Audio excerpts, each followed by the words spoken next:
नमस्ते दोस्तों, मैं जितेंद्र आधे इलेक्ट्रिकल आपको फिर से स्वागत करता है एक न्यू वीडियो के साथ। तो देखिए, ये हमारे पास एक कॉटर मशीन आया है। इसमें वुड काटा जाता है और टाइल्स काटा जाता है। और इसका स्पेसिफिकेशन में भी दिखा देता हूँ। ये 220 वोल्ट में चलता है और 1200 वाट का है और 110 mm का है। तो इसे कस्टमर ने कार्बन डाल के चला के देखे थे वो, लेकिन क्या हुआ कि कुछ देर चला और फिर ये बंद हो गया। तो चलिए पहले कार्बन खोल लेते हैं। कार्बन खोलने के बाद देखेंगे कार्बन है कि नहीं है और क्या दिक्कत है, खोलने के बाद पता चलेगा। तो ये कार्बन का जो नोट है ये हम खोल दिए और उसके नीचे कुछ है, निकाल देते हैं। इसका तो कार्बन ही ख़त्म हो गया।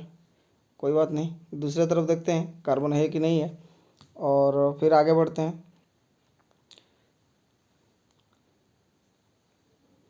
इस तरफ तो पूरा का पूरा कार्बन ही नहीं है। मैं आपको तो दिखा नहीं सकता हूँ क्योंकि ये अंधेरा छाया हुआ है, लेकिन इसके अंदर कार्बन नहीं है। तो चलिए पहले खोल लेते हैं। खोलने के बाद देखते हैं ये कॉइल सही है कि नहीं है, फिर उसके बाद हम आगे प्रोसेस करेंगे।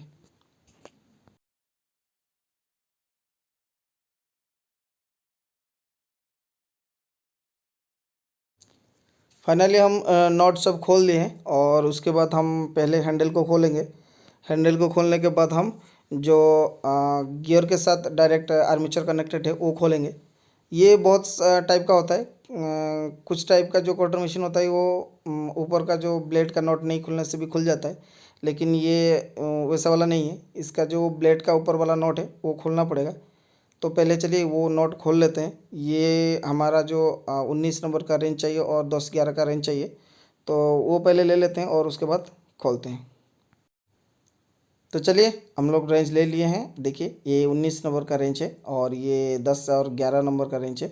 ये नीचे वाला जो है ये डाल रेंज है और ये ऊपर वाला रिंग रेंज है। तो ऐसे ही खुलना चाहिए। ये क्लॉकवाइज डायरेक्शन में खुलता है, एंटी क्लॉकवाइज जो टाइट होता है, क्योंकि जब का क्वार्टर मशीन चलता है तो वो एंटी क्लॉकवाइज ही चलता है। तो ये मैं खोल लेता हूँ। खोलने के बाद जो पीछे वाला जो है सिस्टम है वो आर्मेचर के साथ जो गियर के साथ पूरा कनेक्टेड है वो खोल लूँगा। खोलने के बाद आगे बढ़ेंगे। देखिए ये मैं खोल लिया। उसके बाद उसका लॉक है ये भी खोल लेता हूँ। उसके बाद हम ये निकालेंगे। तो चलिए निकालते हैं और आपको दिखाते हैं। देखिए ये निकल गया और ये पूरा गियर सेक्शन है ये अलग हो गया। और ये जो है ये हमारा आर्मेचर है, ये भी ऊपर की तरफ आता है, लेकिन इसे भी खोलना पड़ेगा क्योंकि ये रहेगा तो हमें कुछ दिखाई नहीं देगा। तो पहले एक काम करते हैं, टेस्टिंग कर लेते हैं कि कॉइल सही है कि नहीं है। पहले जो ये क्लिप है ये खोल लेते हैं। ये हमें नॉइज प्लस की ज़रूरत होगा या प्लास भी खोल सकते हैं। तो ये नॉइज प्लस के जरिए हम खोल देंगे। इसके अंदर एक एल्युमिनियम का क्लिप होता है, वो प्रेस किया जाता है। तो खोल दिए। खोलने के बाद हम सीरीज़ का जो टेस्टिंग लीड होता है वो लाएंगे और उसके बाद हम सीरीज बोर्ड को लाएंगे। सीरीज बोर्ड से हम ये टेस्टिंग करेंगे। पहले तो कॉइल को टेस्टिंग करेंगे, उसके बाद वो जो पावर कोड है वो भी टेस्टिंग करेंगे। तो नियम के हिसाब से पहले पावर कोड चेक किया जाता है, तो पावर कोड को पहले चेक करेंगे। तो चलिए पावर कोड को चेक करते हैं। सीरीज में लगा लिया मैंने और लाइट सही है और पावर कोड को ऊपर रखना पड़ेगा और आप लोगों को दिखा देता हूँ मैं। ये जो ब्लू कलर का वायर है जो स्विच में लगा है वो एक पॉइंट है जो पावर कोड का। और दूसरा जो कनेक्शन किया है, देखिए ये कनेक्शन किया है जो वो डायरेक्ट कॉइल के साथ कनेक्शन किया है, वो एक पॉइंट है। तो पहले एक एक पॉइंट को चेक कर लेते हैं। ये नहीं है, ये है, सही है, ये भी ओके है और ये भी ओके है, मतलब पावर कोड सही है। पावर कोड के बाद हम कॉइल को चेक करेंगे। देखिए कॉइल शो नहीं कर रहे हैं। ये कॉइल इसीलिए शो नहीं कर रहा है कि एक्चुअली यहाँ कार्बन ब्रश हम पहले जब खोले थे कार्बन ब्रश, वो एक्चुअली कार्बन ब्रश ही नहीं था, इसलिए वो शो नहीं कर रहा है। क्योंकि वो कार्बन ब्रश के जरिए वो डायरेक्ट जो रोटर है उसके जरिए वो सीरीज होके आता है, तो इसलिए वो शो नहीं कर रहा है। तो चलिए पहले कार्बन ब्रश को डाल देते हैं, उसके बाद हम फिर से वो कॉइल को चेक करेंगे। तो देख लीजिए ये हम लोग कार्बन प्लस ले लिए हैं। तो पहले कार्बन प्लस लगा देते हैं और उसके बाद हम कॉइल को फिर टेस्ट करेंगे। तो ये कार्बन प्लस ऐसे लगाते हैं, अंदर डाल देते हैं। डालने के बाद जो कार्बन का कैप होता है वो एक्चुअली थ्रेड वाला होता है, पूस वाला नहीं होता है। तो वो थ्रेड वाला है, वो थ्रेड के हिसाब से लगा के वो टाइट कर देंगे। ज़्यादा मत टाइट करना और लूज भी मत रखना, जितना चाहिए उतना टाइट कर लेना अपने हिसाब से। और उसके बाद दूसरी तरफ चलेंगे, दूसरी तरफ भी लगा लेंगे। लगाने के बाद हम क्या करेंगे, कॉइल को टेस्ट करेंगे। तो चलिए फिर कैप लगा लेते हैं। कार्बन मैंने डाल दिया और उसके बाद कैप लगा लेंगे। देख लीजिए ये कैप लगा रहा हूँ मैं। कैप लगाने के बाद हम फिर से टेस्ट करेंगे। तो चलिए टेस्ट कर लेते हैं। ये जो स्विच का कैप गिर गया था मैं लगा लिया। उसके बाद हम टेस्ट करेंगे। टेस्ट करने के लिए हमारा जो सीरीज कोड है वो लाएंगे, वो सीरीज में डालेंगे। उसके बाद टेस्ट करेंगे दोनों कॉइल को। देखिए ये सही है, जल रहा है। और एक बार दिखा देता हूँ आपको। देखिए कॉइल सही है और साउंड भी कर रहा है, मतलब घूमने की कोशिश कर रहा है, लेकिन ये सीरीज में है बोल के घूम नहीं रहा है। तो और ऊपर वाला जो गियर सेक्शन है वो भी नहीं लगा है, तो इसलिए घूम नहीं रहा है। तो हम अभी फिटिंग कर लेते हैं और उसके बाद घुमाते हैं। तो चलिए फिटिंग कर लेते हैं पहले और आप लोग को आगे दिखाएंगे। फिटिंग करने से पहले और छोटा छोटा दो काम है, मैं बोल देता हूँ आपको। ये जो कैप खोले थे वो कैप लगाना है, और जो गियर के अंदर थोड़ा लुब्रिकेंट के लिए हमारा जो ग्रीस है वो डालना है। उसके बाद हम फिटिंग करेंगे। तो आप लोग को फिटिंग में दिक्कत आएगा तो आप लोग पहले से मार्किंग कीजिए कि यहीं से हम खोले थे यहीं से जोड़ेंगे, और नहीं मार्किंग किए तो मैं आपको बता देता हूँ कैसे जोड़ते हैं। देखिए ये आराम से ऐसे ही लगाना है, और तीन चीज़ों को ध्यान देना। एक तो जहाँ जहाँ नोट लगेगा वो सेम लाइन पे बैठा है कि नहीं बैठा है वो देख लेंगे। देख लीजिए ये जो नीचे पीछे वाला है और ऊपर वाला है। मैं सोच रहा हूँ कि ऊपर वाला लगेगा, नहीं, लेकिन नहीं, ऊपर वाला नहीं लगेगा, नीचे वाला में लगेगा। क्योंकि यहाँ जो है ये जो ऊपर वाला सेक्शन है इसमें सेटिंग नहीं आ रहा है। अभी देखिए सेटिंग हो गया। देखिए अभी सेटिंग हुआ। वैसे पहला ध्यान देना है कि नोट जहाँ जहाँ लगता है वहाँ वहाँ सही सही है कि नहीं है। देखिए एक है, दो है, और पीछे की तरफ एक है। मैं दिखा देता हूँ। देखिए पीछे की तरफ एक है, ये तीन है। ये पहला ध्यान रखना है। दूसरा ध्यान यह रखना है कि आप मार्किंग कर सकते हैं, नहीं तो ये जो लाइन है ये लाइन सेम होना चाहिए। ठीक है, तो ये लाइन सेम हो गया तो आपका सही है। तो चलिए नोट लगा लेते हैं पहले, उसके बाद हम चला के देखेंगे। और एक चीज़ मैं आपको बता देना चाहता हूँ, ये जो नॉट टाइट कर रहा हूँ ये हाउसिंग का नॉट है, और ये पूरा मजबूती से टाइट करना। नहीं टाइट किए तो ये आर्मेचर के ऊपर प्रेशर डालता है और आर्मेचर टूट जाता है। तो मैं फिटिंग कर लिया हूँ। ये घूम नहीं रहा है, ये एक्चुअली घूम क्यों नहीं रहा है? ये आर्मेचर के साथ फिटिंग है, ये घूमना चाहिए था।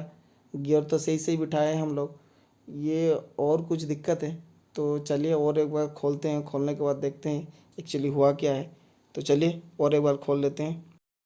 जो कार्बन मैंने डाला था वो खोल लिया हूँ। खोलने के बाद ये मैं फाइनली खोल रहा हूँ। फिर दोबारा मैंने खोल लिया कार्बन निकालने के बाद, और ये देखिए घूम रहा है, कोई दिक्कत नहीं है। कार्बन जब अंदर था तो घूम नहीं रहा था, ये वो कार्बन टूटा हुआ है। मतलब अंदर कुछ बहुत बड़ा दिक्कत है जो कार्बन को टूट टूटने में मदद करता है। तो क्या है पता नहीं, खोलना पड़ेगा, ये पूरा का पूरा खोलना पड़ेगा। तो चलिए ये ऊपर वाला नोट खोल लेते हैं और नीचे वाला जो गियर है उसे खोल देते हैं। उसके बाद मैं आर्मेचर को निकाल देता हूँ। तो ये भी 10 नंबर रेंज से खोलेगा। मैं खोल के दिखा देता हूँ आपको। देखिए ये हमें 10 नंबर का जो रिंग रेंज है वो लाते हैं और खोलते हैं।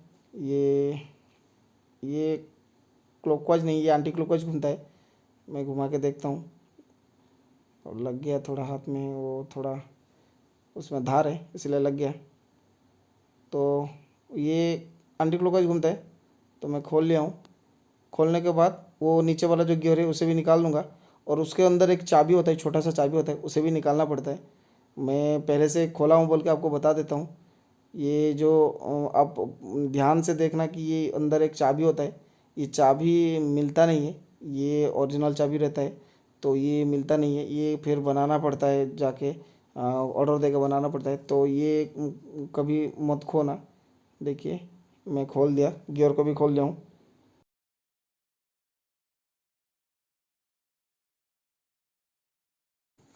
देख लीजिए हम लोग गियर निकाल दिए, और बेरिंग को निकालने के लिए कोशिश कर रहे थे, नहीं निकला। तो डायरेक्ट हम आर्मेचर को निकाल देंगे, और नीचे एक बेरिंग होता है वो बेस में फिटिंग रहता है। तो आराम से ऐसे धीरे धीरे स्क्रूड्राइवर की मदद से निकालना है, और आराम से दोनों तरफ से ऐसे ही उठाते जाना है, तो वो धीरे धीरे उठ जाएगा। देखिए वो उठ गया। और देख लेते हैं अंदर क्या है क्या नहीं है, ये टूटता क्यों है वो पहले वो अंदर देख लेते हैं। ये बहुत सारे कुछ पड़ा है अंदर, निकालने से पता चलेगा। तो पहले निकाल देते हैं क्या है, देख लेते हैं, और मैं आपको दिखा दूंगा। पहले निकाल लेता हूँ उसके बाद दिखा दूंगा। ये देखिए ये क्या है। देखिए ये जो पहले वाला कस्टमर ने जो कार्बन ब्रश डाला था वो भी टूटा हुआ मिला, और मैंने जो डाला था उसका भी एक टूटा हुआ वो भी मिला।